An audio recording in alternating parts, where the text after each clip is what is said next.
మన జీవితంలో ప్రతిరోజు ఒకేలా ఉండదు. ఒకరోజు ఆనందంగా గడిస్తే మరో రోజు ఏదో ఒక సమస్య ఎదురవుతుంది. ప్రయాణం కావచ్చు, ఆపద కావచ్చు, అనారోగ్యం కావచ్చు, లేదా మన మనసులో భయం, అహంకారం, అజ్ఞానం వంటి సమస్యలు రావచ్చు.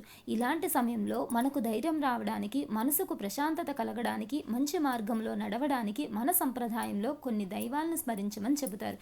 అయితే ఏ పరిస్థితుల్లో ఏ దేవుడిని పూజించాలి? ఇప్పుడు మనం చాలా సులభంగా తెలుసుకుందాం. నీటి నుండి రక్షణ, నీరు ద్వారా ప్రమాదం రాకుండా ఉండాలని మత్స్యావతారాన్ని స్మరించాలి. పుష్కరాలకు వెళ్ళినప్పుడు, నదిలో స్నానం చేసేటప్పుడు లేదా వరదలు ములకల వల్ల రక్షణ కల్పించమని మత్స్యావతారాన్ని ప్రార్థించాలి.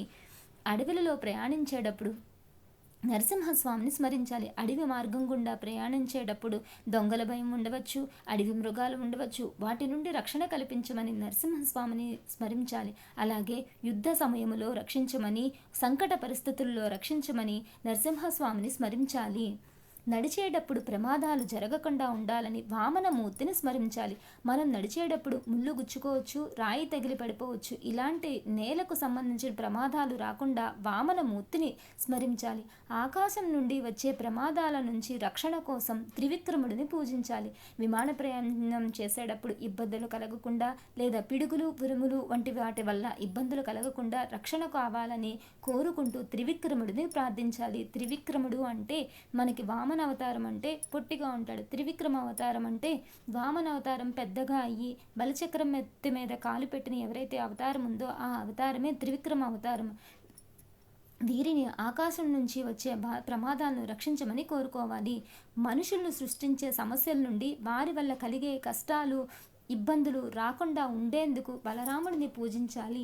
భూమి నుండి రక్షణ, భూకంపం వంటి పరిస్థితులు ఎదురైనప్పుడు యజ్ఞ వరాహమూర్తిని పూజించాలి. తప్పు పనులు చేయకుండా ఉండాలంటే నారాయణుడిని స్మరించాలి. ధర్మం అంటే ఏది, అధర్మం అంటే ఏది అని తెలుసుకుని తప్పు దారిలో వెళ్లకుండా ఉండేందుకు నారాయణుడిని ప్రార్థించాలి. మనలోని అహంకారం, గర్వం తగ్గాలంటే నరమహర్షిని స్మరించాలి. నేనే గొప్ప అనే గర్వం మనలో రాకుండా వినయంగా ఉండాలని కోరుకుంటూ నరమహర్షిని ప్రార్థించాలి. యోగం, ధ్యానం వంటి మంచి పనులు చేయలేకపోతున్నప్పుడు దత్తాత్రేయ మహర్షిని స్మరించాలి. మనసు ఒకచోట నిలవకపోయినా, ఆధ్యాత్మికంగా ముందుకు వెళ్ళలేకపోయినా మంచి మార్గంలో నడిపించమని దత్తాత్రేయ మహర్షిని ప్రార్థించాలి. దేవుడిని పూజించేటప్పుడు తెలిసి తెలియక చేసిన తప్పులను క్షమించమని దేవర్షి నారద మహర్షిని స్మరించాలి. నరక బాధల నుంచి తప్పించమని కూర్మావతారంలో ఉన్న శ్రీహరిని పూజించాలి. మనకు తెలిసి తెలియక ఎన్నో తప్పులు జరుగుతుంటాయి కదా, వాటి వల్ల నరక బాధలు వచ్చే అవకాశం ఉంటుంది. కాబట్టి వాటి నుండి తప్పించమని కూర్మావతారంలో ఉన్న శ్రీహరి వారిని ప్రార్థించాలి. కర్మబంధాల నుండి విముక్తి కల్పించమని కపిల దేవుడిని స్మరించాలి. మంచి పనులు చేస్తే పుణ్యం వస్తుంది, చెడ్డ పనులు చేస్తే పాపం వస్తుంది. ఇవి రెండు మనిషిని మళ్ళీ పుట్టేలాగా చేస్తాయి. కాబట్టి ఎలాంటి ఫలితాన్ని ఆశించకుండా పనులు చేయాలని, ఈ కర్మబంధాల నుండి విముక్తి కల్పించమని కపిల దేవుడిని అడగాలి.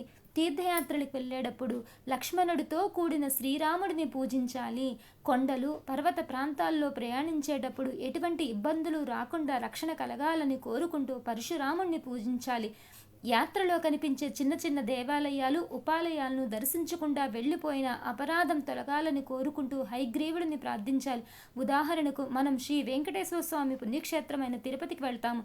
మన ఆలోచన అంతా శ్రీవారిని దర్శించుకోవాలనే ఉంటుంది. కానీ కొండ కింద ఉన్న గోవిందరాజస్వామి, కోదండరామస్వామి వారు, కపిలేశ్వరుడు, కొండపైన ఉన్న వరాహస్వామి, బేడి ఆంజనేయ స్వామి, ఇలా చాలా ఆలయాలు ఉంటాయి. మనం వీటిని దర్శించకుండా ముందుగా స్వామివారిని చూడాలనే ఆత్రమే ఎక్కువ ఉంటుంది. అలాగే వారినే దర్శించుకుంటాము. స్వామి సమయాభావం వలన మిగిలిన పరివార దేవతలను దర్శించుకోలేకపోయాను, నా యాత్రను పరిపూర్ణం చేయి అని క్షమాపణతో అపరాధమును తొలగించమని హయగ్రీవుడిని ప్రార్థించాలి. విషసర్పాలు, విషపురుగులు వల్ల కలిగే ఇబ్బందులు రాకుండా, వాటి వల్ల ఇబ్బందులు రాకుండా రక్షణ కలగాలని కోరుకుంటూ ఆదిశేషుడిని ప్రార్థించాలి. అనారోగ్యం వచ్చినప్పుడు ధన్వంతరి దేవుడిని స్మరించాలి. ఆరోగ్యం త్వరగా మెరుగుపడాలని, అనారోగ్యం నుంచి బయటపడాలని కోరుకుంటూ ధన్వంతరి దేవుడిని ప్రార్థించాలి.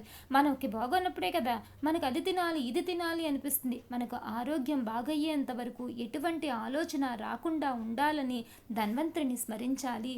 సుఖం, దుఃఖం రెండింటినీ సమానంగా ఎదుర్కోవడానికి ఋషభ దేవుడిని స్మరించాలి. జీవితంలో సంతోషం వచ్చినప్పుడు పొంగిపోకుండా, బాధ వచ్చినప్పుడు కుంగిపోకుండా కూడా రెండింటినీ ధైర్యంగా ఎదుర్కొనే శక్తి కోసం వృషభ దేవుడిని స్మరించాలి.